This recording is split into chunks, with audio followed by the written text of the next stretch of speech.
Our April Gin of the Month box is here and it is perfect for celebrating Easter. Our Gin of the Month is In the Welsh Wind signature style gin. This is including a beautiful blend of tea, spice and citrus. For our perfect G&T, we are using Llanllyr sauce tonic and lemon and cardamom to garnish to make a fresh and zesty drink. It's spring sipping time and we are making a gin daffodil, which is using Heartsease Farm sparkling traditional lemonade and our gin daffodil syrup. Next up, we have Viper hard seltzer with a hint of cranberry.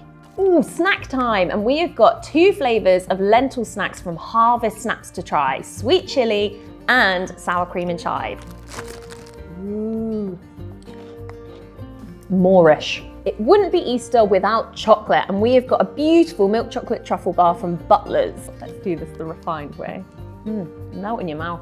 Our final snack is Fairfields Farm Crisps. We are sending 3 flavors this month. I've got cheese and onion. And don't forget Gin magazine full of amazing Easter bakes and recipes to try. And that's it. I hope you really love this month's box and we can't wait to hear what you think.